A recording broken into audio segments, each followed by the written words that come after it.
How close do you feel to your characters? Because I got the impression watching it that you're actually kind of like in love with them in a bit.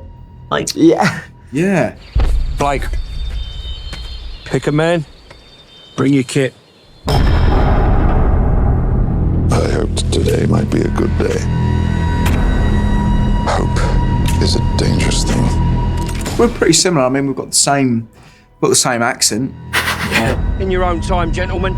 Must be something big if the channel's here. We did do dialect sessions though to sort of make certain words sound period rather than, you know, the modern sort of contemporary Cockney. Let's talk about this for a minute. Why? We've got orders to cross here. That is the German front line. If we're not clever about this, no one will get to your brother. My character and me would react quite differently in the situation that Blake's in. I think I will. Blake's got a bit of a special ability to crack jokes in the middle of a war zone, whereas I think I would be in a terrible state. I'm sorry! Royal Commission. Let me through. Orders from the General. Yeah, I reckon I'm quite like Schofield. I remember the audition, getting those sides, and kind of, it doesn't always happen, but I read them and I thought, like, yeah, I know this guy. So that's always a good feeling. Yeah. 2, 1, action.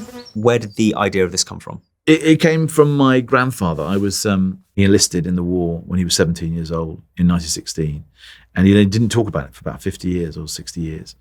And but his grandchildren, for whatever reason, managed to get it out of him. We pestered him until he told us the stories. They were fairly shocking, particularly for young kids, but they weren't really stories of heroism and bravery and, you know, how he won his 2 medals. They were stories of luck and chance and coincidence and how lucky he was to be alive. And they stayed with me through my adult life, obviously. And one particular story, which is him, he told a story of carrying a message through no man's land, alone, at dusk. And that just wouldn't let me go, that one image. And I thought, what if we developed that into a single journey of perhaps more epic proportions? And that's when I finally got the courage to sit down and write my first screenplay, which effectively this is, along with Christy Wilson Cairns. That was the story that wouldn't let me go, and I felt compelled to write for whatever reason. Your orders are to get to the second at Quassia Wood, 1 mile southeast of the town of Lacust. Deliver this to Colonel Mackenzie. It is a direct order to call off tomorrow morning's attack. If you don't, it will be a massacre. We will lose 2 battalions, 1,600 men, your brother among them. You think you can get there in time? Yes, sir.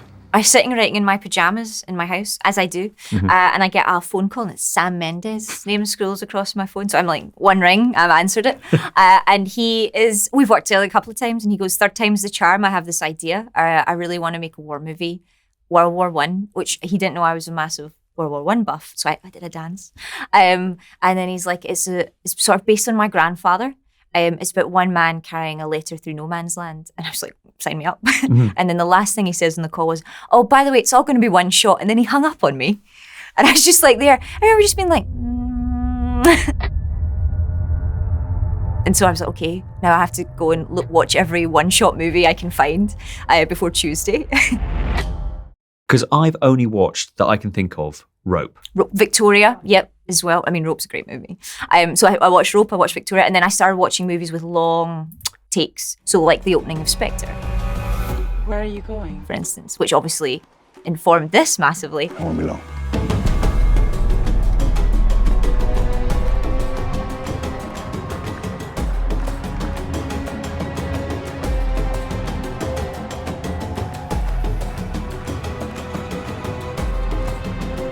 Birdman, Revenant, Children of Men. Anything with like a take more than 3 minutes was on my screen that weekend. Atonement?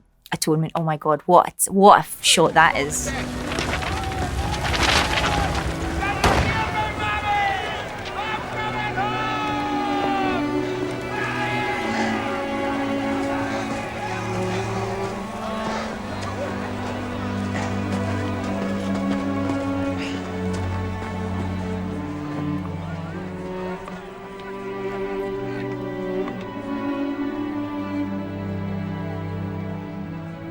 I mean, when I heard of the concept of this movie, I thought, what if that sequence was a film? Yes.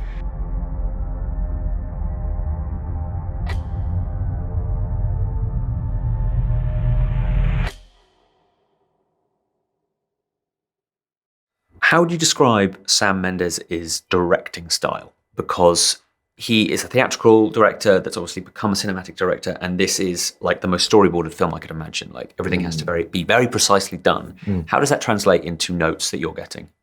Sam has this brilliant way of just literally being able to say one word to you that will literally change how you think about a scene. Probably when he gets to that, the blend. Also, the thing with Sam is that I've never met anyone or worked with anyone who's got this, who understands like the architecture of storytelling like he does, in terms of it's simple stuff like kind of when you see something affects how you feel about it. If you see something just before, like if you see two things at once, you actually see one of them just before. And he knows about kind of what order things need to fall. It feels like a dance you guys are doing. Yeah, it's exactly like that's exactly it. It felt like a dance. And there's a sort of flow of like you kind of pull the camera around and then it kind of as it comes around it pulls you, and yeah, it was like a dance. Another bizarre thing about this film is that you need to wait for the weather to be rubbish. Yeah, you've Yes. never seen so many people happy to see bad weather. Yeah. Like, it's like grey skies and everyone's like, come on, let's go! Seeing the behind the scenes stuff, I've noticed, obviously, you're waiting for bad weather, Yes. which is relatively unusual. You have no lighting because it's all natural. You can't have any lighting rigging because that would get in the way of the shot. And you've got the likes of barbed wire and giant pits and underground trenches. What were the things that you didn't see coming? The most difficult thing was making something with such technical precision behind the camera. Every move of the camera had to be choreographed. Every line of the script had to be timed so that, if you write a scene going through an orchard, the orchard has to be exactly the right length for the scene. And if it's 20 yards too long, there's no dialogue. So you literally have to start by walking on empty fields before you dig a trench, before you dig a pit, before you make no man's land, anything. You have to know the length of the scene that you're constructing. It's like constructing a long ribbon of a set that has to be the perfect length. So that, you're on the one hand, incredible precision. And on the other hand, you don't want the performers in any way to feel rehearsed. You want them to feel spontaneous. You want it to be a little rough around the edges. You want accidents, because these are adrenalized young men who are working on they're at their wits' end and they've got no more energy, but they still have to keep moving. It was trying to do both at the same time. We've planned this shot for 7 months, but now you've got to look like, you're just making it up as you go along. You've got to look like you're living this, not acting. What sort of research do you do for this sort of role? Because I'm imagining you don't just say, what are we doing tomorrow? Oh, it's 1917, let's go. Yeah, exactly. We did military training kind of every day. When we were rehearsing for months, our days would basically begin putting on the gear, getting used to the gear, and getting our hands around the rifles and all of that stuff. So like boot camp every day? Sort of, yeah. You have to carry a lot of stuff. Like those uniforms are not a light, breezy outfit. You are seriously you've got so much kit on you. Yeah. There must have been exhausting days. I mean, yeah, every day was pretty tiring. I'm not going to lie, emotionally and physically.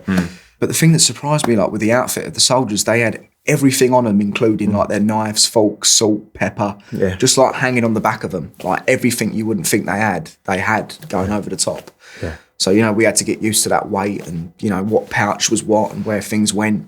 So we was wearing that gear, 6 months before we started shooting.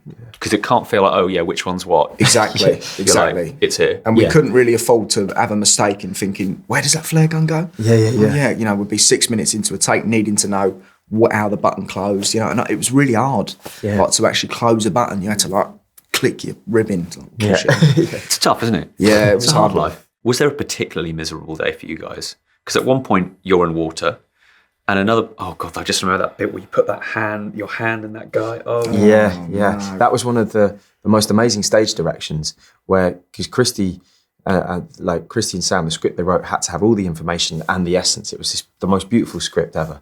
And but they described that particular bit as Schofield's hand goes into a man's back, the consistency of camembert. Camembert. It went through the body with the body had the consistency of camembert. Believe it or not, I took that from a diary that someone wrote in 1919. They were because they were still conscripting men to clean up no man's land because of the bodies. And he had another quote, and he was like, "As long as bodies were fresh, I found I could reason with them." And that's what you get from research, right? Like that's the point of research. And so I took the idea of like a body like camembert and put it straight in. And I remember the makeup artist now we're doing, who's incredible, coming up to me and she's like, "You're disgusting." I was like, "Thank you." I am, and also see also footnote 1, 2, and 3. Here Yes. we go. May I provide these references? There you go. Thanks for watching. If you enjoyed this video, don't forget to subscribe and click the bell icon to keep up to date. You can listen to my Radio 1 movies and TV podcast, Screen Time, on BBC Sounds. And you can find these interviews in full on BBC iPlayer by searching Movies with Ali Plumb.